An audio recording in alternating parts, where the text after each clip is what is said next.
సార్వత్రిక ఎన్నికల షెడ్యూల్ విడుదలైన తర్వాత ప్రీ పోల్ సర్వేల పేరిట పలు సర్వేలు వెలువడుతున్నాయి. ఈ సర్వేల్లో ప్రధాని నరేంద్ర మోడీ మరోమారు దేశానికి ప్రధాని అవుతారన్న టాక్ బలంగా వినిపిస్తోంది.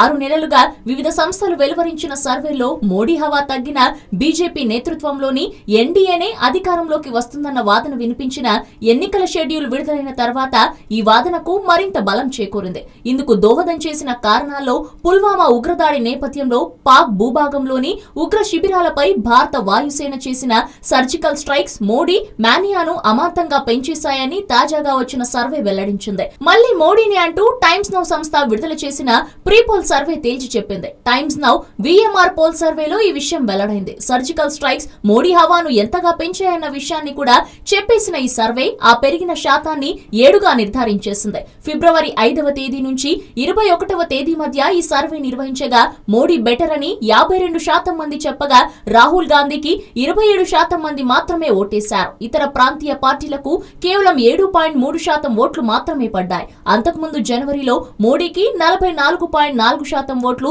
రాహుల్ గాంధీకి 30% ఓట్లు పడ్డాయి. ఇప్పుడు మోడీ గ్రాఫ్ పెరగగా రాహుల్ గ్రాఫ్ తగ్గింది. రాహుల్ గాంధీ నమ్మకమైన ప్రత్యామ్నాయంగా ఎదుగుతున్నారని దాదాపు 43% మంది అభిప్రాయపడగా 40% మంది మాత్రం దీనిని వ్యతిరేకించారు. ఇక నరేంద్ర మోడీ నేతృత్వంలోని ఎన్డీఏ ప్రభుత్వం ఎన్నికల హామీలను అతి తక్కువగా నెరవేర్చిందని 46% చెప్పగా 27% మంది మాత్రం హామీలన్నిటినీ నెరవేర్చిందని పేర్కొనడం గమనార్హం.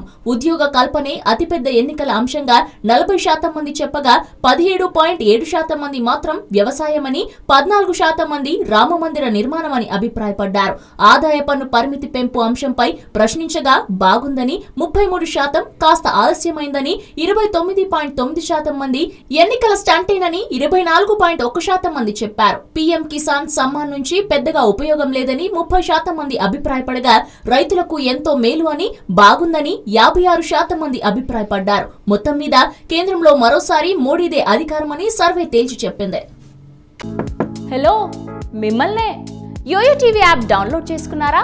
ఇంకా లేదా? మీ యాప్ స్టోర్ కి వెళ్ళి వెంటనే డౌన్లోడ్ చేసుకోండి.